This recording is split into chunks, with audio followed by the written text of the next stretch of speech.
හරි. අයිබෝවන් අපි කලින් කතා කරා ගුරුත්වාකර්ෂණ ශේෂ්ත්‍රවල සිද්ධාන්ත පළමු කොටස් ටික. ඒකේ ප්‍රශ්න කීපයක් අපි එව්වා. ප්‍රශ්න එවපු ප්‍රශ්න කීපයට අදාළ උත්තර විවරණයක් තමයි කරන්න යන්නේ. මේකේ පළවෙනියටම පොඩ්ඩක් කියන්න ඕනි. ඔයගොල්ලන්ට කාට හරි කවුරු හරි කාට හරි මේ ප්‍රශ්න තියෙන PDF එක හම්බ වුණේ නැතිනම් මම මේකේ ඩිස්ක්‍රිප්ෂන් එකට දාන්නම් මගේ WhatsApp ඉන්න නම්බර එක. ඒ WhatsApp නම්බර එකට මැසේජ් එකක් එවන්න මේ ගුරුත්වාකර්ෂණ ශේෂ්ත්‍රවල පළවෙනි ප්‍රශ්න ටියුට් එක ඕනි කියලා. පළවෙනි ප්‍රශ්න ටියුට් එක ඕනි කියලා මම එතකොට යාට ලැබෙන්නේ සලස්වන්නම් පළවෙනි ප්‍රශ්න ටියුට් එක. ප්‍රශ්න ටියුට් එක හම්බ වෙච්ච ළමයි ඒ ටික උත්සාහ කරලා ඇති කියලා මම හිතනවා. උත්සාහ කරලා හදන්න try කරලා ඇති. ඒකේ විවරණය තමයි දැන් කරන්න යන්නේ. ඒකේ උත්තර ටික තමයි අපි දැන් ගන්න යන්නේ. ඒක අපි යම් පළවෙනි ප්‍රශ්නෙට. පළවෙනි ප්‍රශ්නේ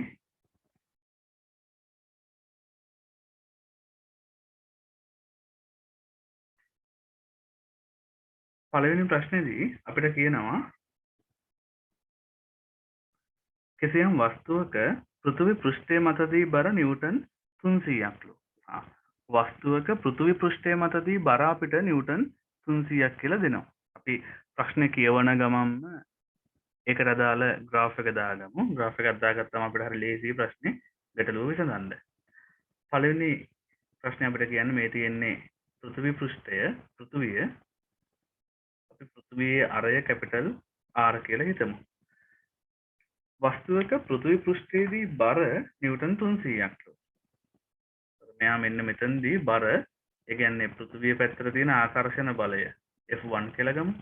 F1 නිව්ටන් 300යි කියලා කියනවා. නිව්ටන් 300ක්.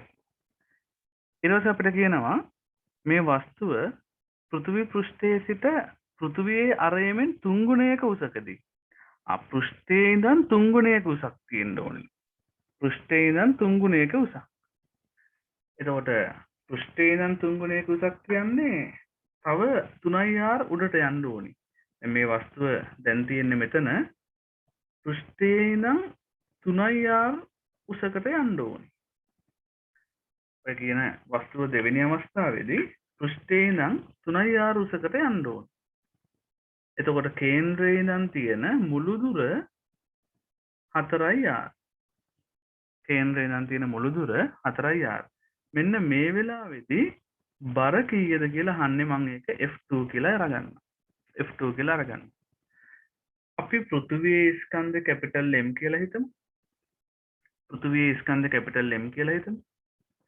මට පළවෙනි අවස්ථාව ගැන හිතලා F1 ලියා ගන්න පුළුවන් ගුරුත්වාකර්ෂණ බලය අපි ඒක දන්නවා නිව්ටන් 300යි කියලා අපි අන්තිමට ආදේශ කරමු 300 කියන එක. පළවෙනි අවස්ථාව ගැන හිතලා F1 අපිට අරගන්න පුළුවන් ගුරුත්වාකර්ෂණ බලය G m m බෙදීම r වර්ගය කියලා. r ට දාන්න ඕනේ ස්කන්ධ දෙකේ ගුරුත්ව කේන්ද්‍ර අතර පරතරය. ඒකේ වර්ගය. පළවෙනි අවස්ථාවේදී පෘෂ්ඨේ නම් ඉන්නේ. එතකොට පෘථිවියේ ගුරුත්ව කේන්ද්‍රය කියන්නේ කේන්ද්‍රය. මෙයා ඉන්නේ පෘෂ්ඨය. එතකොට පරතරය වෙන්නේ දෙන්නගේ ගුරුත්ව කේන්ද්‍ර අතර කැපිටල් R. එහෙනම් R වර්ගෙන් බෙදන්න ඕනේ. ඔන්න පළවෙනි සමීකරණය පළවෙනි අවස්ථාවට අදාළව. දෙවෙනි අවස්ථාවේදී ගුරුත්වාකර්ෂණ බලය හොයන්න තියෙන F2 ඕක සමානයි ගුරුත්වාකර්ෂණ සාරවත් ගුරුත්වාකර්ෂණ නියතය G පෘථිවි ස්කන්ධ M වස්තු ස්කන්ධ සිම්පල් M කියලා හිතමු. ඕක බෙදීම දැන් මුළු පරතරය 4r. 4r ගේ සම්පූර්ණ වර්ගය. ඕක දෙවෙනි සමීකරණය. මම 1 2 බෙදනවා. 1 2 ඔය තියෙන විදිහටම බෙදමු. එතකොට F1 බෙදීම F2 අපිට එනවා G ට G කැපෙනවා M ට M කැපෙනවා සිම්පල් M ට සිම්පල් M කැපෙනවා R වර්ගයට R වර්ගයක් කැපෙනවා. එතකොට උඩ ඔක්කොම කැපිලා යට ඉතුරු වෙනවා 4 වර්ගය 16. එහෙනම් F2 අරගන්න පුළුවන් හරස්කම දාපුවාම යට ඉතුරු වෙන්නේ 1/16ක්. මෙතන 1/16නේ. යට ඉතුරු වෙන්නේ 1/16ක්. එතකොට 1/16 කියන්නේ මේ උඩට යනකොට 16 වෙනවනේ. එහෙනම් අපිට මෙතන F1 බෙදීම F2 වෙන්නේ 16යි කියලා. එතකොට හරස්කමෙන් දාලා F2 අරගන්න පුළුවන් F1 බෙදීම 16. ඒ කියන්නේ F1 නිව්ටන් 300යි නිව්ටන් 300යි 300 බෙදීම 16. 300 16 බෙදුවම කීයද?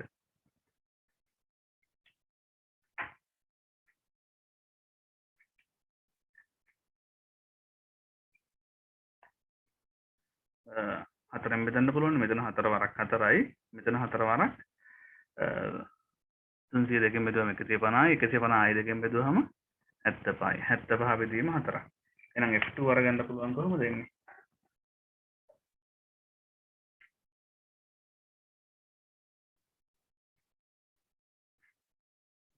F2 සමානයි 75 බෙදීම 4 කියන්නේ 4ට 4 ඒවා 1යි 3ක් ඉතුරුයි 35ට 4 ඒවා 8යි 32යි 3ක් ඉතුරුයි 30ට 4 ඒවා 7යි 28යි දෙකක් ඉතුරුයි 20ට 5යි. එහෙනම් අපිට බර එනවා පෘථිවිය අරය වගේ 3 ගුණයක් උසකට අරන් ගියාම පෘථිවි පෘෂ්ඨයේ ඉඳන් 18.75යි කියලා. 18.75යි. ඔය පළවෙනි ගැටලුව.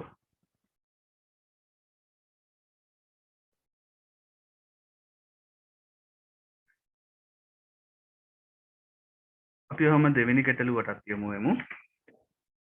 මම ආයි මතක් කරනවා මේකේ ප්‍රශ්න පත්‍රය හම්බ වෙලා නැත්නම් මේ ගැටලු තියෙන ටියුට් එක හම්බ වෙලා නැත්නම් ඒක ඉල්ලන්න WhatsApp message එකක් දාන්න. ඒක ඔයගොල්ලන්ට ඊට පස්සේ ගන්න පුළුවන්. මම එවන්නම්. දෙවෙනි ගැටලුව ග්‍රහලෝකයක පෘෂ්ඨය මත ගුරුත්වාකර්ෂණ ශේෂ්ත්‍ර තීව්‍රතාවය 8යි කිලෝග්‍රෑමයට නිව්ටන්. එහි මධ්‍යන්න ඝනත්වයට සමාන වූ, ඒ කියන්නේ ඝනත්වය වෙනස් වෙන්නේ නැහැ. ඝනත්වයට සමාන වූද නමුත් ස්කන්ධය හතරෙන් එකක් වෙච්ච තවත් ග්‍රහලෝකයක ගුරුත්වාකර්ෂණ ශේෂ්ත්‍ර තීව්‍රතාවය අහනවා. දැන් මෙතන ග්‍රහ වස්තු දෙකක් ගැන කතා කරලා තියෙන්නේ. පළවෙනි ග්‍රහ වස්තුවේ පෘෂ්ඨය මත ගුරුත්වාකර්ෂණ ශේෂ්ත්‍ර තීව්‍රතාවය දෙනවා. අපි පළවෙනි ග්‍රහ වස්තුව ගමු. එයාගේ අරය කැපිටල් R කියලා හිතමු. ස්කන්ධය කැපිටල් M කියලා හිතමු. එතකොට මේ ග්‍රහ වස්තුවේ පෘෂ්ඨය මත ගුරුත්වාකර්ෂණ ශේෂ්ත්‍ර තීව්‍රතාවය මම G කියලා ගත්තොත් ඕක 8යි කියලා දෙනවා නිව්ටන් කිලෝග්‍රෑමයට. එහෙම නැත්නම් තප්පර වර්ගයට මීටර කියලා හිතන්නත් පුළුවන්. ඊට පස්සේ දෙවෙනි ග්‍රහ වස්තුවක් අපිට දෙනවා. ඒ දෙවෙනි ග්‍රහ වස්තුව මේකට වඩා පොඩි කියලා අපිට බැලුව බැලමටම පේනවා. මොකද ස්කන්ධය හතරෙන් එකක් කියලා කියනවා. මේ තියෙන දෙවෙනි ග්‍රහ වස්තුව. දෙවෙනි ග්‍රහ වස්තුව පොඩි එක්කෙනෙක් වෙන්න ඕන. හේතුව ස්කන්ධය හතරෙන් එකක්. එහෙනම් අරයාගේ M නම් මෙයාගේ M බෙදීම 4ක්. ස්කන්ධය හතරෙන් එකයි. දැන් ඔන්න ගැටලුව මතුවෙනවා. අරය R එහෙම නෙමෙයි. ඝනත්ව සමාන වෙලා ස්කන්ධේ හතරෙන් එකක් වෙනවා කියන්නේ අරය වෙනස් එකක් වෙන්න ඕනේ. අපි ඒක සිම්පල් R කියලා හිතමු. දැන් ඝනත්ව සමානයි. එකම පස් වලින් හැදලා තියෙන්නේ. මෙහි පස්ම තමයි අනිත් ග්‍රහ වස්තුවේත් පස්. එකම ඝනත්වය තියෙන, එකම මධ්‍යන්න ඝනත්වය තියෙන්නේ. එතකොට එකම ඝනත්වය තියෙන ස්කන්ධේ හතරෙන් පංගුවක් වෙනකොට අරය අඩු වෙන්න ඕනේ. අපි දන්නේ කීයද කියලා. අරය අඩු වෙන්න ඕනේ. එතකොට මේ ගැටලුව මුලින්ම විසඳන්න තිබ්බා අරය ගැන අදහසක් ගත්තා නන්නේ. අරය ගැන අදහසක් ගත්තා. ඝනත්ව දෙක සමානයි. මෙයාගේ ඝනත්වය අපි රෝ කියලා හිතුවොත් ස්කන්ධ කැපිටල් M බෙදීම පරිමාව 3න් 4යි 5 කැපිටල් R වර්ගය. 3න් 4යි 5 කැපිටල් R ඝනය. 3න් 4යි 5 R ඝනය. ඔන්න පරිමාව. ඒතර මෙයාගේ ඝනත්වය තේරෝමනේ. හැබැයි ස්කන්ධේ M බෙදීම 4යි. ඕක බෙදීම පරිමාව 3න් 4යි 5 සිම්පල් r ගණය. ඒතර මේ දෙන්න සමානයි. අපි මේ දෙන්න සමාන කරමු. එතකොට අපිට සිම්පල් r හොයාගන්න පුළුවන්. මේ බලන්න. ඒතර මට මෙතනින් එනවා මේ දෙන්න 1 සහ 2 කියලා අරගෙන සමාන කරොත් මේ 1යි 2යි සමාන කරන්නේ සිම්පල් r හොයාගන්න. දෙවෙනි ග්‍රහ ලෝකේ අරය අපි දන්නේ නැහැ. ස්කන්ධ දැන් 4න් පංගුවයි කියලා දීලා තියෙනවා. අරය දන්නේ නැහැ. අරය හොයාගන්න. ඒතර පළවෙනි එක්කෙනාගේ සම්බන්ධය කැපිටල් M බෙදීම 3න් 4යි 5 කැපිටල් R ඝනය. ඕක සමානයි අතන M බෙදීම 4 බෙදීම 3න් 4යි 5 සිම්පල් R ඝනය. දැන් මෙතන කැපෙන ඒවා ටික කපමු. කැපෙන පද ටික ඉවත් කරලා දාන්න. 3න් 4ට 3න් 4 කැපෙනවා 5ට 5 කැපෙනවා mට m කැපෙනවා. අරස්තුනිත දාපුවාම අපිට පේනවා මේ සිම්පල් r ඝනය මෙහෙට එනවා. මේ කැපිටල් R ඝනය එහාට යනවා. ඕක බෙදීම යට 4ක් වෙනවා. ඒතර මෙතන සුළු කරාම අපිට සිම්පල් R අරගන්න පුළුවන් ඝන මූල දෙපැත්තම අරගත්තොත් කැපිටල් R බෙදීම 4 3න් 1 බලය. 4 3න් 1 බලය. ඔන්න සිම්පල් R හොයාගත්තා. දැන් අපිට ගුරුත්වාකර්ෂණ ශේෂ තීව්‍රතාවය හොයාගන්න තියෙනවා. මම ඒක මේ දෙවෙනි ග්‍රහලෝකෙදී G නෝට් කියලා හිතන්න. දැන් හරි සරලයි. පළවෙනි ග්‍රහලෝකෙදී ගුරුත්වාකර්ෂණ ශේෂ තීව්‍රතාවය G අපිට අරගන්න පුළුවන් E m බෙදීම R වර්ගනේ. ඕක අපි අරගමු තුන්වෙනි සමීකරණය කියලා. ඊට පස්සේ දෙවෙනි ග්‍රහලෝකෙදී ගුරුත්වාකර්ෂණ ශේෂ තීව්‍රතාවය G නෝට් ඕක අරගන්න පුළුවන් G ස්කන්ධයට දාන්න වෙන්නේ m බෙදීම 4 ඕක බෙදීම සිම්පල් R වර්ගය. ඒතර මට මෙතනින් G නෝට් එනවා G m බෙදීම 4යි සිම්පල් R වර්ගය. මේක 4 වෙනි සමීකරණය. ඔක 4 වෙනි සමීකරණය. දැන් G නෝට් හොයන්න තියෙන්නේ G නෝට් හොයන්න පුළුවන් 4යි 3යි බෙදුවන. මම 4 වෙනි සමීකරණේ බෙදන්නම් 3 වෙනියගේ. ඒතකොට එනවා G නෝට් බෙදීම G 4 3ෙන් බෙදන්නේ. මේක මේකෙන් බෙදද්දී ඔයාලට පේනවා GM ට GM කැපෙනවා. ඒතකොට 4 ඉතුරු වෙන්නේ 1 යට 4යි සිම්පල් R වර්ගයක් බෙදීම උඩ 3 ඉතුරු වෙන්නේ 1 යට කැපිටල් R වර්ගයක්. ඒතර මෙතන සුළු කරන් යනකොට සිම්පල් G නෝට් අපිට අරගන්න මෙතන සුළු කරන් යනකොට මේ කැපිටල් R වර්ග උඩට යනවා. යට ඉතුරු වෙනවා 4යි සිම්පල් R වර්ගය. හරිද? දැන් මෙතන මොකක් හරි ආදේශ කරන්න තියෙන්නේ අපිට. අපි සිම්පල් R ආදේශ කරමු. එහෙම නැත්නම් මෙතනින් අපි කැපිටල් R ට ආදේශ කරමු. දැන් කැපිටල් R ට ආදේශ කරන එක ලේසියිනේ. මෙතන අපිට කැපිටල් R එනවනේ හරස් කෙනෙක් දාපුවාම 4i R ඝනය කියලා. 4i R කියලානේ. 4 ඝන මූලේ වතාවක් සිම්පල් R කියලානේ. 4 3න් 1 බලයේ වතාවක් සිම්පල් R කියලානේ.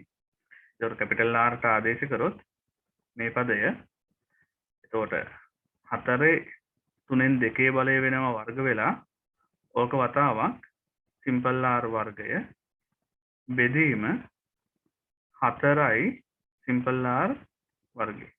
සිම්පල් R වර්ගයට සිම්පල් R වර්ග කැපිලා ගිහිල්ලා G නෝට් බෙදීම G එනවා 4 3න් 2 බෙදීම 4. දැන් මේක අපිට සුළු කරන්න ලේසි. මේ සිම්පල් G කියලා අපි අරගත්තේ 8නේ. සිම්පල් G කියලා අපි අරගත්තේ 8නේ. අපි අරගත්තනේ සිම්පල් G කියන්නේ 8. එතකොට මෙතන 4 වරක් 1යි 4 වරක් 2යි. ඔක සුළු කරන් යනකොට G නෝට් අරගන්න පුළුවන් 2යි 4 3න් 2 කියලා. මේක ඔන්නම් අර තනි ඉලක්කමක් විදිහට අපි තවදුරටත් සුළු කරොත් මෙතන අපිට ලියා ගන්න පුළුවන්නේ දෙක වතාවක් මේක දර්ශක නීති පුළුවන් නම් හරි සරලයි සුළු කරන්න. දැන් මේ 4 කියන්නේ 2 වර්ගනේ. ඒතර 4 2 වර්ග නම් මේක 2 3න් 4 කියලාම දාගන්න පුළුවන් මෙතන 2 1. එතකොට එකම පාදයේ තියෙද්දී ಗುಣ වෙනකොට දර්ශක දෙක එකතු වෙනවානේ. එකම පාදයේ තියෙනකොට ಗುಣ වෙද්දී දර්ශක දෙක එකතු වෙනවා.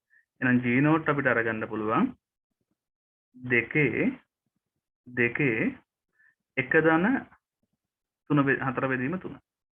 ඒ කියන්නේ 7 බෙදීම 3යි කියලා නිව්ටන් කිලෝග්‍රෑමයට.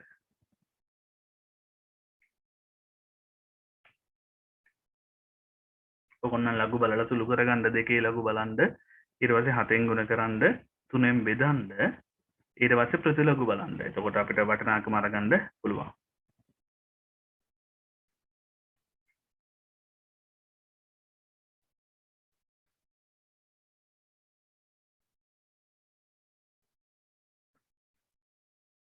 මේ අපි කතා කරේ දෙවෙනි ගාන.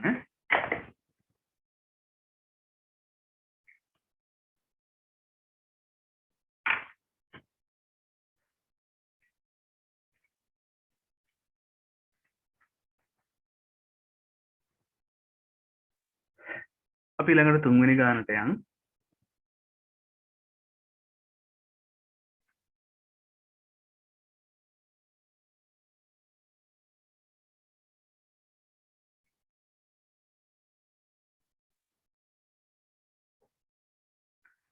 තුන්වෙනි ගානේ දෙනවා කිලෝග්‍රෑම් රුපියක් අපිට දෙනවා. අපිට පොඩි රූපයක් දෙනවා. මෙතන තියෙනවා ස්කන්ධයක් කිලෝග්‍රෑම් 9ක. එයාට මීටර් 10ක් දුරින් තියෙන ස්කන්ධයක් කිලෝග්‍රෑම් 4ක.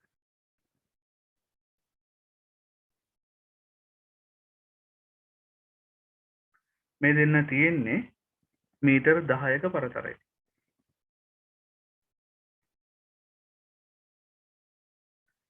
කිලෝග්‍රෑම් 4 ඉඳන් D දුරකින් තව කිලෝග්‍රෑම් 1ක ස්කන්ධයක් තියෙනවා.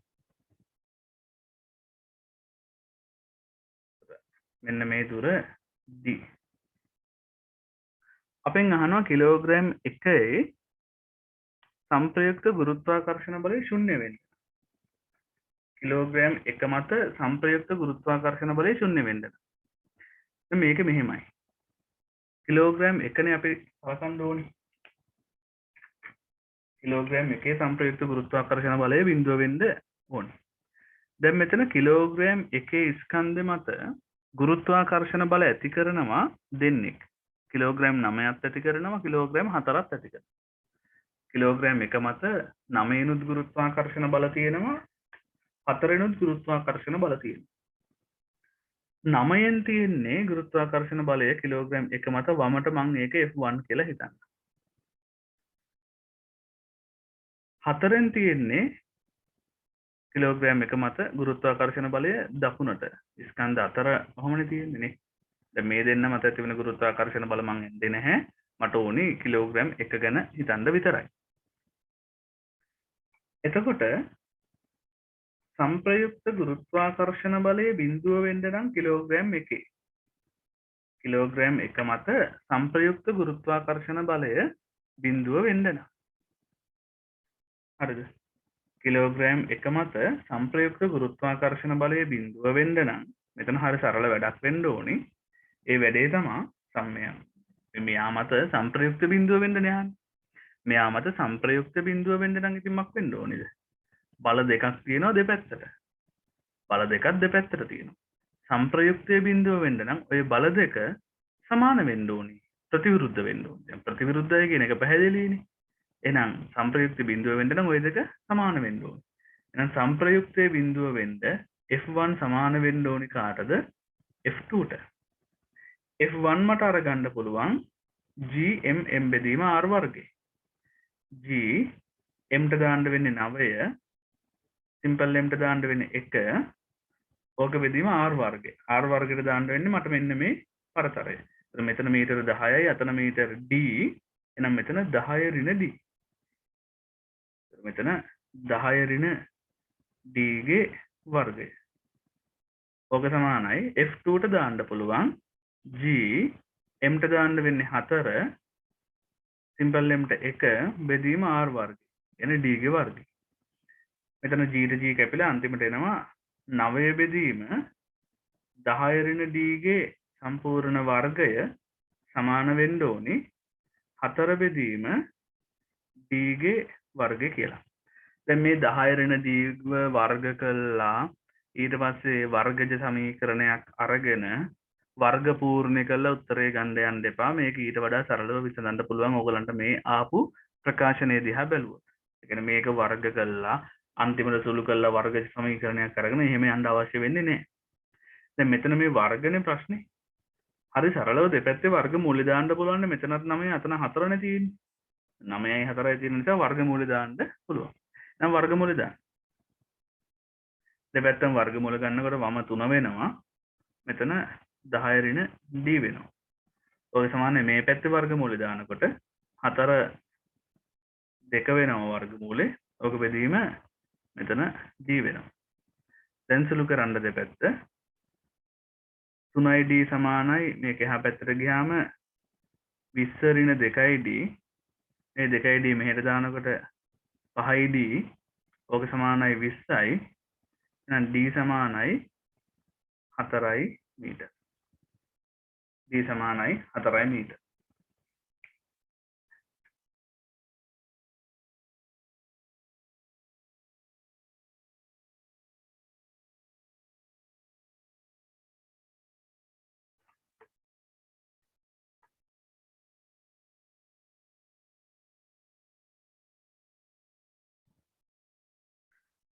හරි.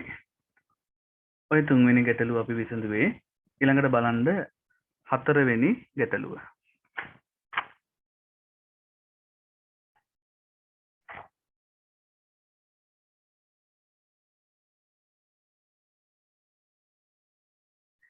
හතරවෙනි ගැටලුව. මේක අපිට දෙනවා රූපයේ පෙන්වා ඇති පරිදි L දිගැති ඉතා දිගු තන්තු දෙකක් ආධාරයෙන් M ස්කන්ධ දෙකක් ගැට ගහලා තියෙනවා. ඒවා අතර පවතින ආකර්ෂණ බල නිසා පරතරය R ඩෑෂ් බවට පත් වෙලා තියෙනවා. දැන් R පරතරයකින් තමයි තියෙන්න ඕනේ හරිනම්. හැබැයි අර ඒ දෙන්න අතර තියෙන ආකර්ෂණ බල නිසා ගුරුත්වාකර්ෂණ බල නිසා පරතරය දැන් R ඩෑෂ් වෙලා තියෙනවා. තීට කියන්නේ ඉතා කුඩා කෝණයක්. ඔය ඉතා කුඩා කෝණ කිව්වහම ඔයගොල්ලන්ට මතක් වෙන්න ඕනේ විශේෂ දේ ඉතා කුඩා කෝණවල සයින් අගය, ටෑන් අගය සහ රේඩියන් වටිනාකම ආසන්න වශයෙන් සමානයි. ඉතා කුඩා කෝණවල සයින්, ටෑන් සහ රේඩියන් වටිනාකම් ආසන්න වශයෙන් සමානයි. මෙන්න මේක පෙන්වන්නයි කියලා කියනවා. හරි මේ බලන්න. ඔය කැපිටල් G කියන්නේ අපි දන්න සාරවත්‍ර ගුරුත්වාකර්ෂණ නියතය. මෙතන අපි බල සටහන ඇඳගත්තොත් බල ටික ඇඳගත්තොත් මෙතන තියෙන බල ටික ඇඳගත්තොත් අනිවාර්යෙන් අපිට දීලා තියෙනවා මේ දෙන්නගේ තිරස්ස පහළට බර තියෙනවා mg. පොළොව පැත්තට mg තියෙනවා. ඊළඟට මේ දෙන්න අතර ආකර්ෂණ බලයක් තියෙනවා අපි ඒක F කියලා හිතමු. ආකර්ෂණ බලය. ඊට පස්සේ තන්තු ඇදිලා තියෙන්න ඕනි තන්තුවේ ආතතිය T කියලා හිතමු. තන්තුවේ ආතතිය T. ඔන්නෝම T. දැන් ඇත්තටම ගත්තොත් මේ තියෙන ගාන ඊටාම සරල සමතුලිත ගානක්. සමතුලිතතාවයේ ගානක්. මේ තියෙන්නේ ඊටාම සරල සමතුලිතතාවයේ ගානක්. මේ වගේ ගණන් ඔයගොල්ලෝ හදලා තියෙන සමතුලිතතාවය යටතේදී. එතන හැබැයි අර මේ F වෙනුවට දීලා තිබේ අතින් ඇදපු ආතතියක් අතින් ඇදපු බලයක් වගේ එකක්.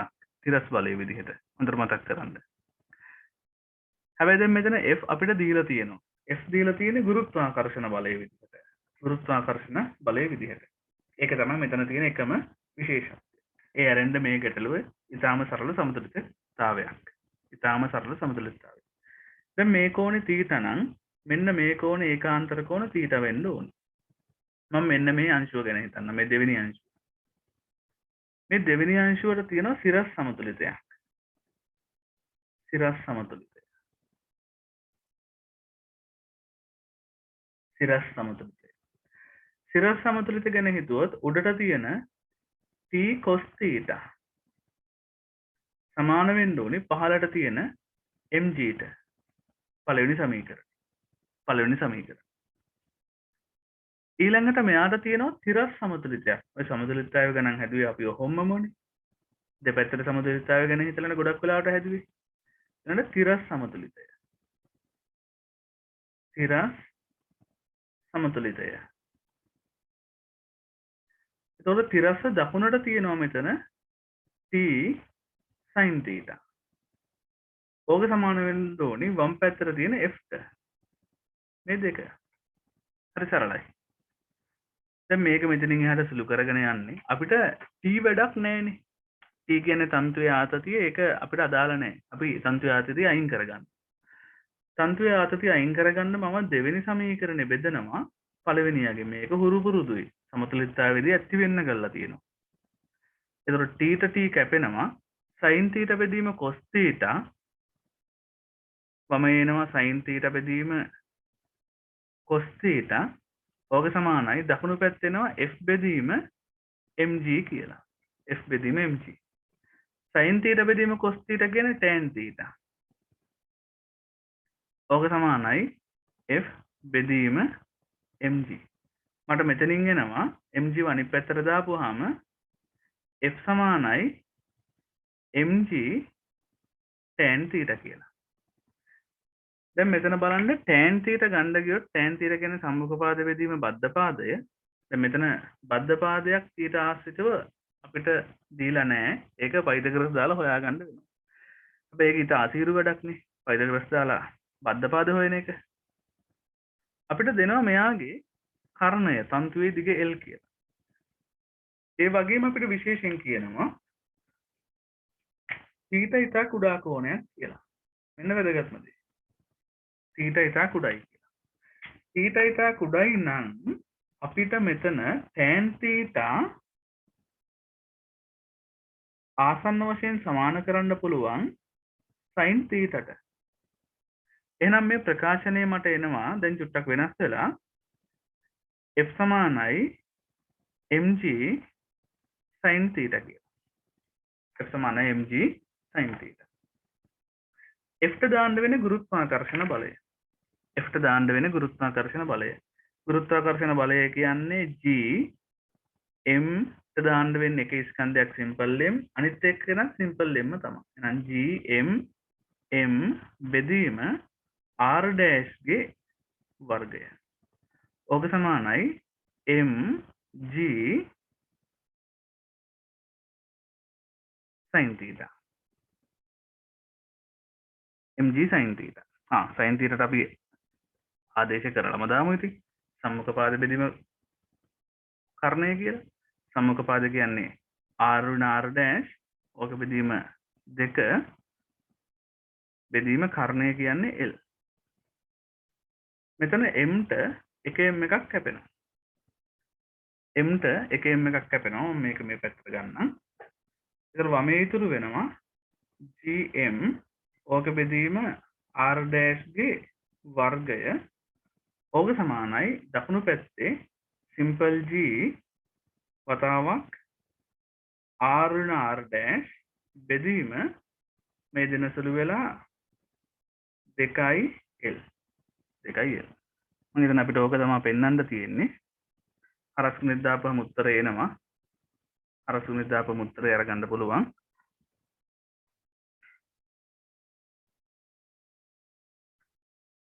මේ පැත්තට එනවා 2gml ඕක සමානයි simple g r dash ගේ වර්ගය වතාවක් r ඍණ r dash කියලා.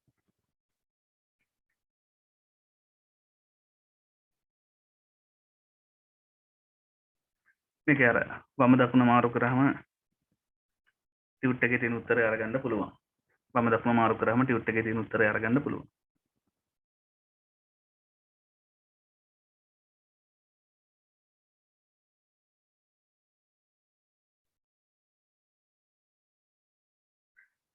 හරි. ඒක හරි සරලයි. නිකම්ම නිකන් සමතුලිතතාවයේ ගානක් ඒ තියෙන්නේ. නිකම්ම නිකන් හරිම සරල නිකම්ම නිකන් සමතුලිතතාවයේ ගානක්. වෙනසකට තියෙන්නේ එතන හොඳට බලන්න මේ නිව්ටන් නියම පාඩමේදී මේ යාන්ත්‍ර විද්‍යාව පාඩමේදී ඔයගොල්ලෝ කතා කරනවා සමතුලිතතාවය කියලා කොටසක්. අන්නේ සමතුලිතතාවයේ ටියුට් එක අරගෙන බලන්න මෙන්න මේ જાතිය ගානක් තියෙනවා. හැබැයි ඔය සමතුලිතතාවයේ ටියුට් එකේ තියෙන ගාන තියෙන්නේ ඔහොම නෙමෙයි මේ වගේ ලොකු විස්තරයක් එක නෙමෙයි. සමතුලිතතාවයේ ටියුට් එකේ තියෙන ගාන තියෙන්නේ මෙහෙම.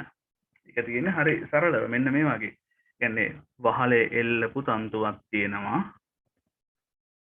ඔය තන්තුවට ස්කන්ධයක් ඈඳලා තිරස්ව යොමු කරපු බලයක් මගින් ඉතින් ස්කන්ධය තිරස්ව දීපු F බලයක් මගින් නව සමතුලිත කරලා තියෙනවා. mg බර තියෙනවා. මේ පැත්තට ආදතිය තියෙනවා. ඔක හදලා තියෙනවා. මේ කෝණේ θ. මේ වගේ ගානක් හදලා තියෙනවා. ඒකම තමයි මෙතන තියෙන්නේ. වෙනසකට තියෙන්නේ අර F වෙනුවට අපි ගුරුත්වාකර්ෂණ බලය පාවිච්චි කරනවා මෙතන මේ F වෙනුවට. එච්චරයි එකම වෙනසකට තියෙන්නේ. හරි. අපි ඊළඟට යමු. පස්වෙනි ගානට ඒක MCQ එකක්. පස්වෙනියට දීලා තියෙන ගානට ඒක MCQ එකක්. පස්වෙනි ගැටලුව. ඒක හරි සරල ගානක්. සරලව හිතුවනම් උත්තරය අරගන්න පුළුවන්. ස්කන්ධ දෙකක් තියෙනවා. ස්කන්ධ දෙකක් තියෙන R පරතරයකින් ආරම්භයේදී.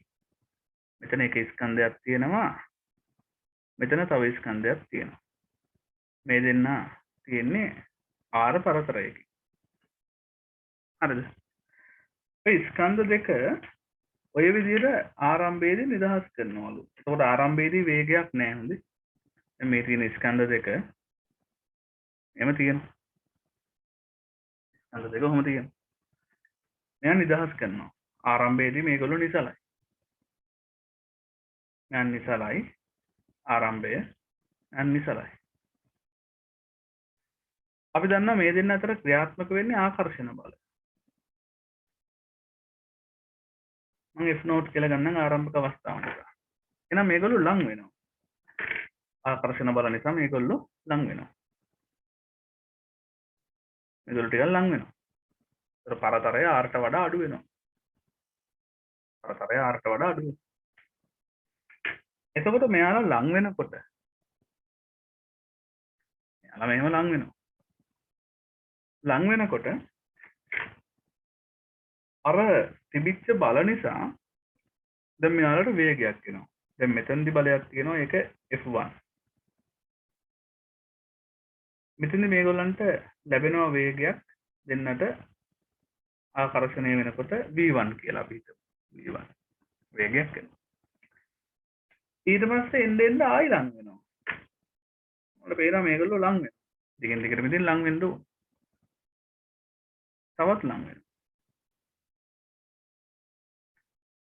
ඔහොම ලං වෙනකොට දැන් තියෙන්නේ කලින් බලය නෙමෙයි දැන් තියෙන්නේ F2 බලය. වේගය අපි හිතමු V2 කියලා. අපින් අහන්නේ පරතරයත් එක්ක වේගය ප්‍රස්ථාරගත වෙන හැටි. අපින් අහන්නේ පරතරයත් එක්ක x පරතරයත් එක්ක වේගය. ඒතර ආරම්භක පරතරය r. එහෙනම් ඕගොල්ලන්ට බොහොම පැහැදිලි. ආරම්භක පරතරය r නම් එතනින් එහාට වෙන්නේ පරතරය අඩු වෙන එක. එහෙනම් ප්‍රස්ථාර තියෙන්න ඕනේ r ට වඩා අඩු පැත්තේ. එන්න වේගය වැඩි වෙන්නත් ඕනේ. එන්න වේගය වැඩි වෙන්නත් ඕනේ. ලං වෙන්න වේගය වැඩි වෙන්න ඕනේ. ඊළඟට මෙහෙම වැඩක් නෙවෙන්නේ මෙතන. ඔතන ආරම්භක බලයට වඩා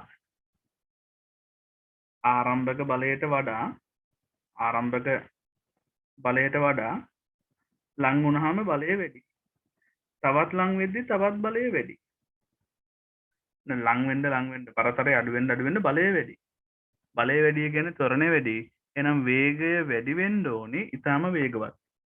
දැන් වේගය වැඩි වෙන ශීඝ්‍රතාවය.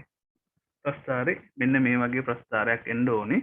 උත්තරේ ගන්න වෙන්නේ ඉතින් මේ හැඩයේ තියෙන ප්‍රස්ථාරයක් තියෙන්නේ තුන්වෙනි පිළිතුරේ.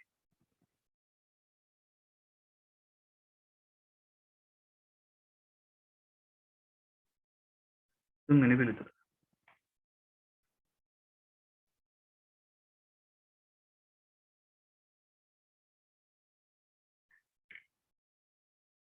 හරිද? ඔය 6 වෙනි ගාන. හරි සරලයි. ස්කන්ධ දෙක ලං වෙන්නයි ඕනි. ලං වෙන්න වේගෙ වැඩි වෙන්න ඕනි. ලං වෙන්න වේගෙ වැඩි වෙන්න ඕනි. එතකොට වේගෙ වැඩි වෙන්න ඕනි. ඊළඟට ත්වරණෙත් වැඩි වෙනවා ලං වෙන්න. බලය ලං වෙන්න ආකර්ෂණ බලය වැඩි වෙන නිසා ලං වෙන්න ත්වරණෙත් වැඩි වෙන්න ඕනි. ඊට පස්සේ ඔය පස්වෙනි ගාන අපි 6 වෙනි ගානට ගියොත්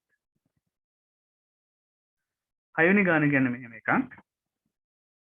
ස්කන්ධයේ කැපිටල් M සහ අරය R වන ඒකාකාර වෘත්තාකාර මුදුවක කේන්ද්‍රයේ සිම්පල් M අංශුවක් කියලා තියෙනවලු. දැන් මේ තියෙන මුදුව ඔතන ඔය දීලා තියෙන පැත්තෙන් බැලුවහම පේන විදිය මං ඉහළින් බැලුවහම පේන විදිය අඳ ගන්නම්. මෙන්න මෙහෙම රවුමට මුදුව තියෙනවා.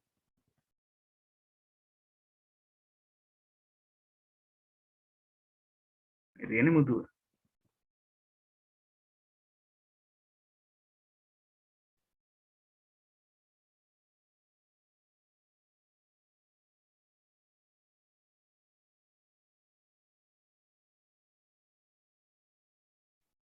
හරිද? මේකේ කේන්ද්‍රයේ සිම්පල් M ස්කන්ධයක් කියලා තියෙනවා. සිම්පල් M ස්කන්ධයක් කේන්ද්‍රයේ තියලා තියෙනවා. Simple M ස්කන්ධයක්. අපෙන් අහනවා මේ සිම්පල් M ස්කන්ධය මත ක්‍රියාත්මක වෙන සංප්‍රයුක්ත ගුරුත්වාකර්ෂණ බලය කීයද කියලා. මේක මෙහෙමයි. අර වටේ තියෙන මුදුව මම සමාන කොටස් වලට ඔහොම වටේටම කඩාගත්තොත් මොකද නිව්ටන්ගේ සාරවත්‍ර ගුරුත්වාකර්ෂණ නියමයේදී අපි කතා කරන්නේ ලක්ෂීය ස්කන්ධ ගැනනේ. මම මේක ලක්ෂීය චූටි කෑලි වලට කඩා ගන්නවර වටේ තියෙන මුදුව. දැන් අර ග්‍රහ වස්තු ගැන එහෙම කතා කරද්දී අපි එහෙම කඩන්න ගියේ නෑ ග්‍රහ වස්තුව. අපි කෙලින්ම ගුරුත්ව කේන්ද්‍ර ගැන හිතුවා. ඒතර මේ බලන්න මෙන්න මේ පැත්තේ තියෙන ස්කන්ධ කොටසෙන් මෙයාට ඇති කරනවා මේ පැත්තට ආකර්ෂණ බලය. ඊට සමාන ස්කන්ධ කොටසක් මේ පැත්තේ තියෙනවා නම් මේකෙන් ඇති කරනවා මේ පැත්තට ගුරුත්වාකර්ෂණ බලයක්. මේ දෙන්න මක් වෙනවද? කැපිලා යනවා. උඩින් තියෙන ස්කන්ධ කොටසින් මෙයා මත ආකර්ෂණ බලයක් ඉහළට, යටින් තියෙන ඒකට සමාන ස්කන්ධ කොටසින් ආකර්ෂණ බලයක් පහළට ක්‍රියාත්මක වෙනවා. ඒ දෙන්නත් කැපෙනවා. ඒ වගේම මෙන්න මේ පැත්තෙන් ස්කන්ධ කොටසක් ගත්තොත් මෙයා මත මේ පැත්තට ආකර්ෂණ බලයක්, ඊට සමාන මේ පැත්තේ ස්කන්ධ කොටසක් ගත්තොත් මෙයා මත මේ පැත්තට ආකර්ෂණ බලයක් කැපෙලා යනවා.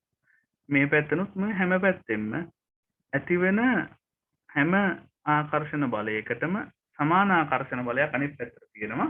ඒතර මේ ඔක්කොම කැපිලා ගිහිල්ලා සංප්‍රයුක්ත ගුරුත්වාකර්ෂණ බලය එන්නේ ශුන්‍යයි කියලා.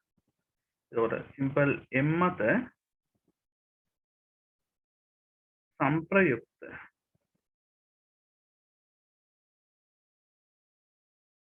ගුරුත්වාකර්ෂණ බලය ශුන්‍යයි. ඒ කියන්නේ පළවෙනි පිළිතුර.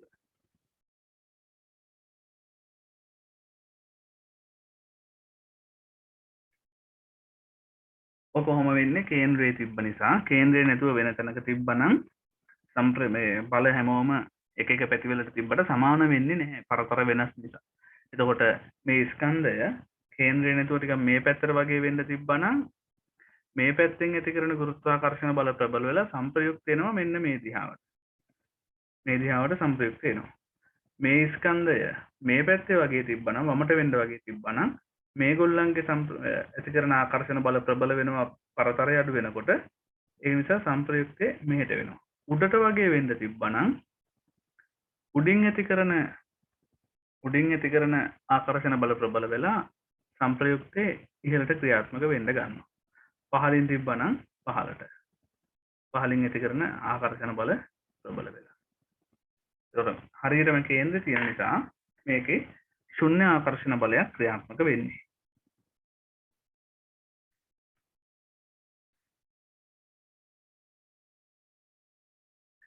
ඊට පස්සේ ඔහොමම බලන්න අවසාන ගැටලුව 7 වෙනි ගැටලුව ඒකත් සරල ගැටලුවක්.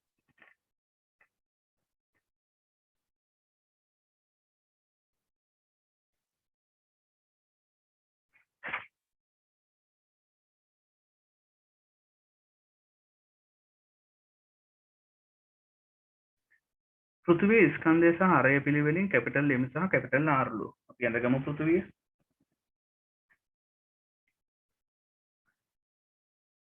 මේ තියෙන්නේ පෘථිවිය ස්කන්ධේ කැපිටල් M ලු අරය කැපිටල් R ලු. අපෙන් අහනවා සාර්වත්‍ර ගුරුත්වාකර්ෂණ නියතයේ G නම් පෘථිවි පෘෂ්ඨයේ සිට h උසක. ඒක හරි සරලයි. පෘථිවි පෘෂ්ඨයේ ඉඳන් h උසක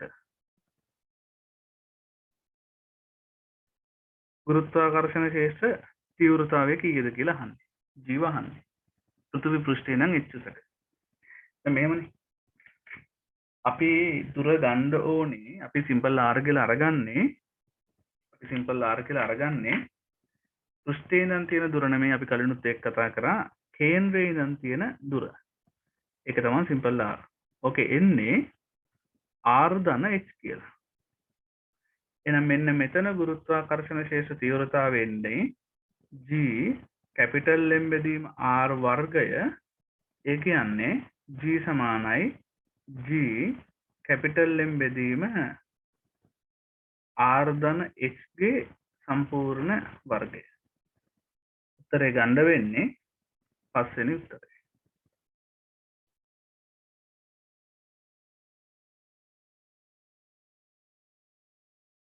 පස්වෙනි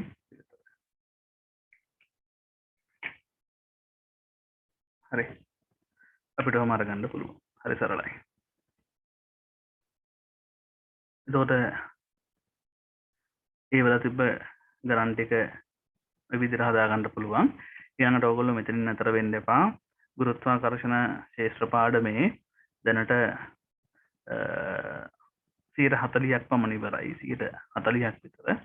එතකොට මේ මට්ටමට හදාගන්න පුළුවන් පේසුරු MCQ ටික හදන්න පේසුරු එකේ මේ මට්ටමට හදාගන්න පුළුවන් මේ 40ක් වගේ තමයි ඉවර. තව 60ක් විතර තියෙනවා සිද්ධාන්ත කතා කරන්න. අපි ඒ ටික හිමීට පුළුවන් වෙලාවට බලමු. ඔය ගණන් ටික හිමීට බලාගෙන මෙතනින් එහාට ඕගොල්ලන්ට හදාගන්න පුළුවන් ගණන් ටික පේසුරු එකේ මුලින්ම හදන්න. පේසුරු එකේ MCQ ටික මුලින්ම හදන්න. ඊට අමතරව කාට හරි මේ ප්‍රශ්න ටික ඕන නම් දැන් මෙතන මේ කතා කරපු ප්‍රශ්න ටියුට් එක ඕනි නම් ඩිස්ක්‍රිප්ෂන් එකට මම මෙසේජ් එකක් දාන්නම්. අන්න ඒකට මේ WhatsApp නම්බර එක වන්නම්. අන්න ඒකට කෙටි පණිවිඩයක් එවලා තියන්න. එතකොට මම ඒගොල්ලන්ට ප්‍රශ්න පත්‍රය වන්න. හරි එහෙනම් අපි මේ සෙෂන් එක මෙතනින් නවත්තමු. හරි. ත්වන් සරණයි.